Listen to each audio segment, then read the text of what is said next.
Welcome to Tuesday Night. I'm MC Toon.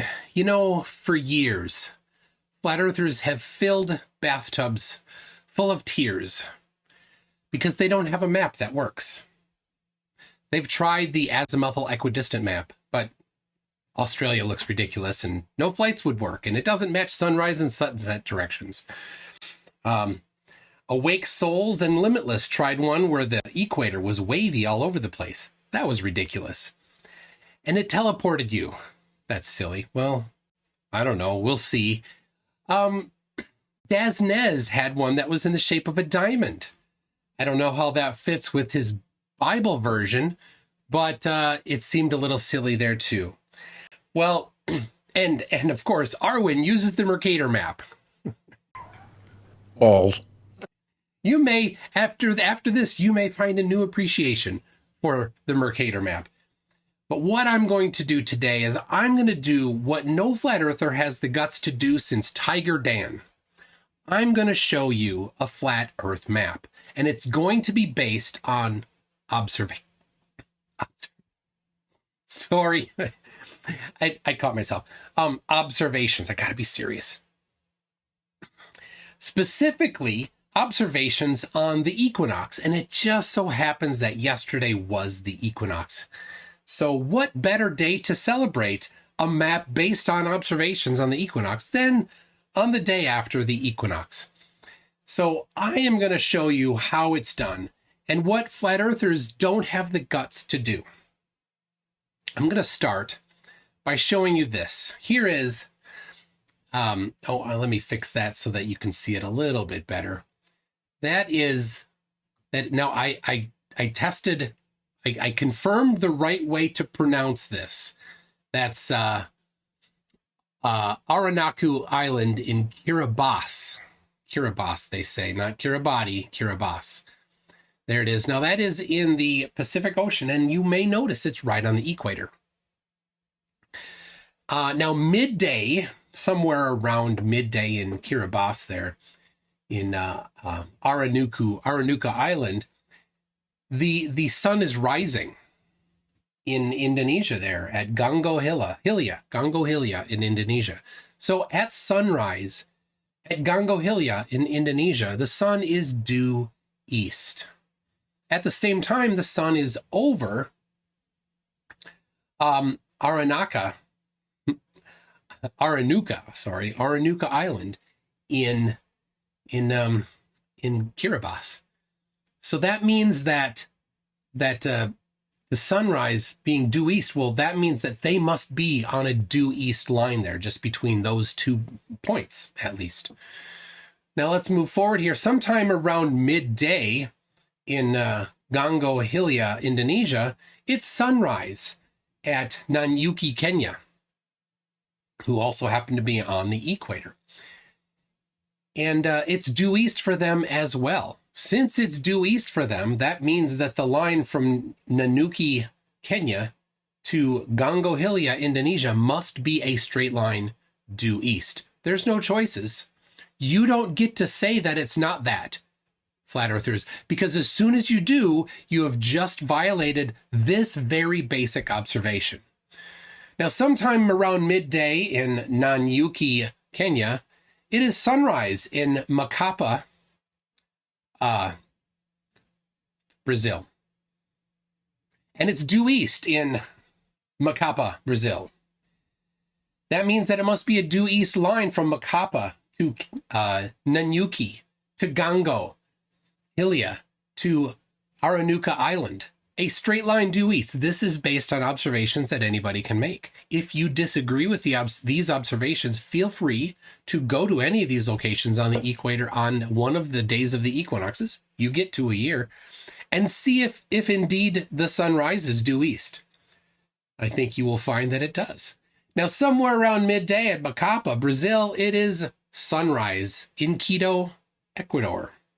And the sunrise is due east in Quito, Ecuador on the equinox, meaning that it must be a straight line from Quito to Macapa.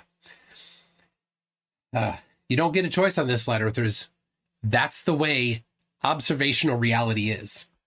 And then, of course, on somewhere around midday on in Quito, Ecuador, is sunrise back over at Aranuca Island in Kiribati.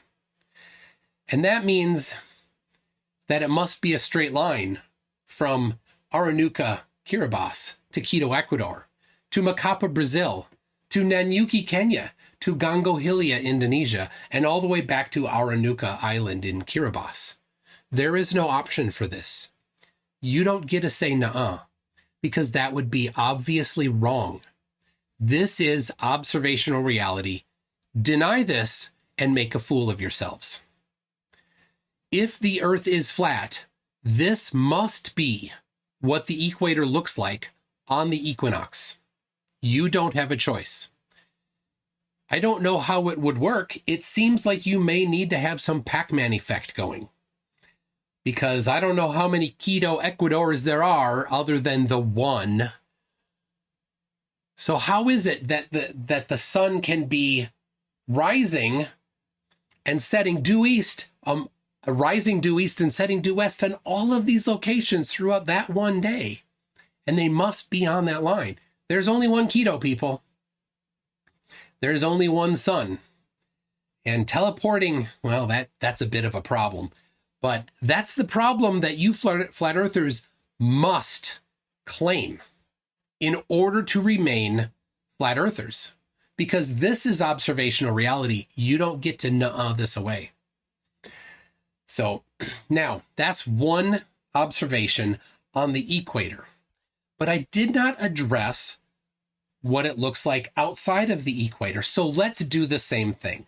Let's look at what happens instead of on a line of latitude, the equator, on the equinox. Let's look what happens on a line of longitude on the equator, or sorry, a line of longitude on the day of the equinox. What does observational reality tell us about it?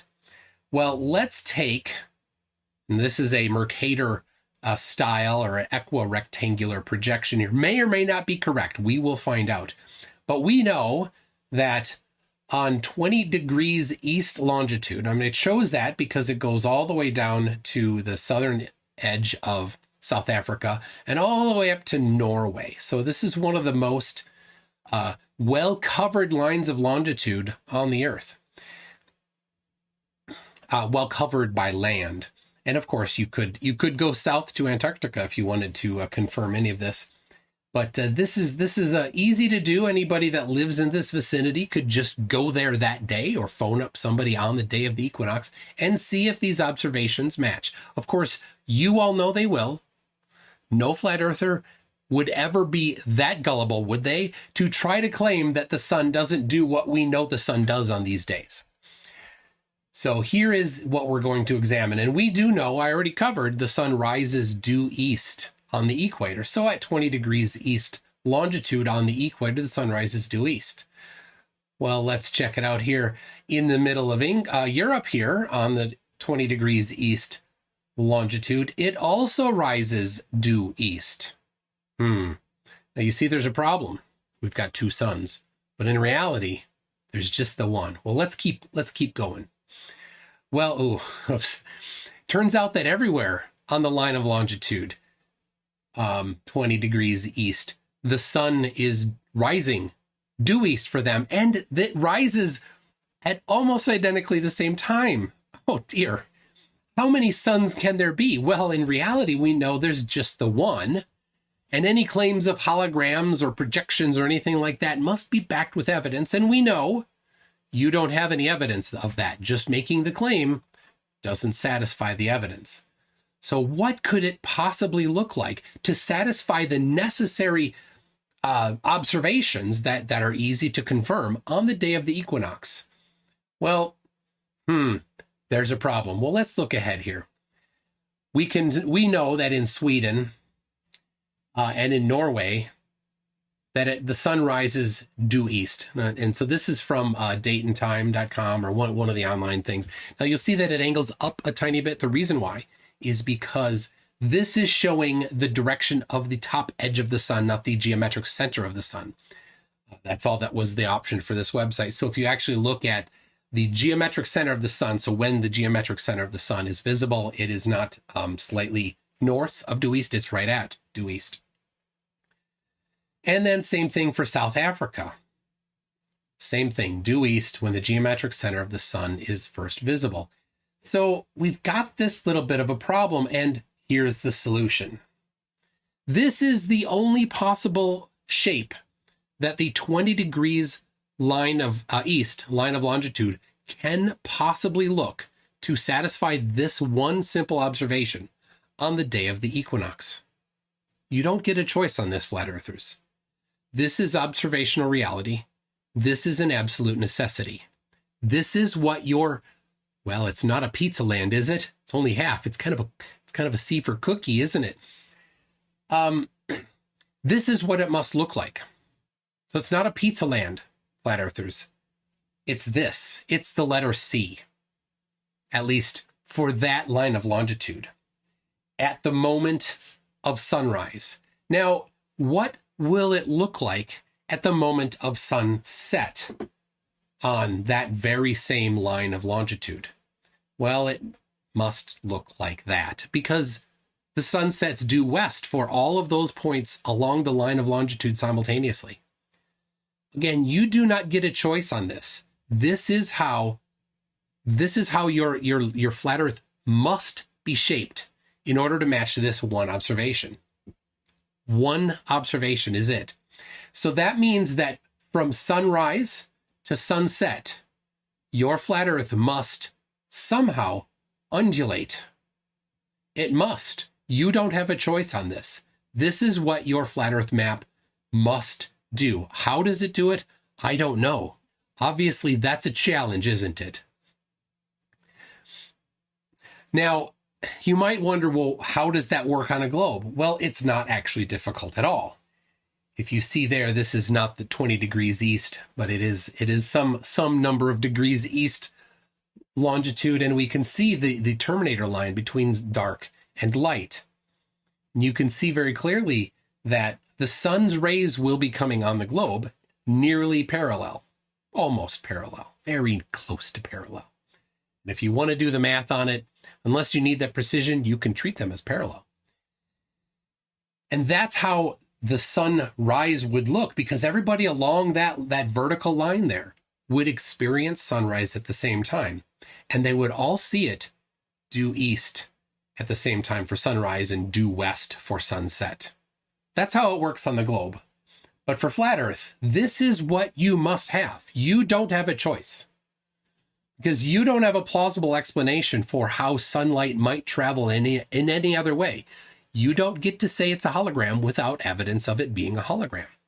You're going to have to actually put on your big boy pants and figure out how it works with a plausible mechanism.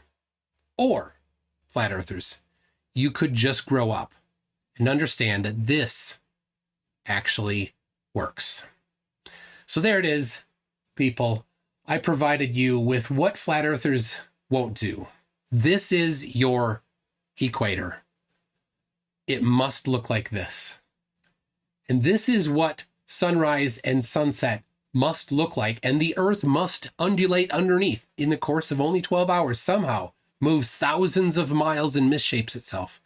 Of course, the rest of the lines of longitude must also do it simultaneously. Some sort of a domino-looking thing where part of the Earth is curving one way, part of the Earth is curving the other way. And as the sun moves along its Pac-Man teleporting path for you, which is an absolute necessity, the entirety of the Earth must be undulating underneath it.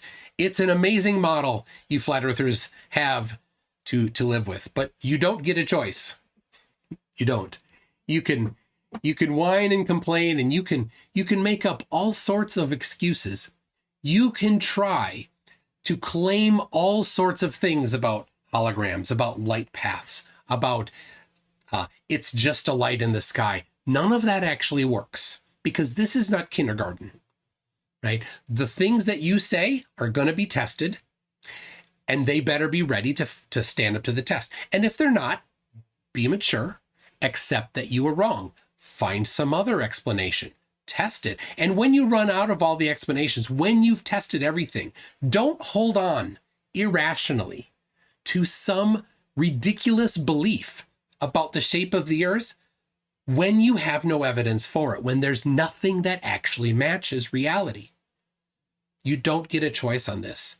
Observational reality tells us things, and we must follow them. We don't get to interject our own decisions into it.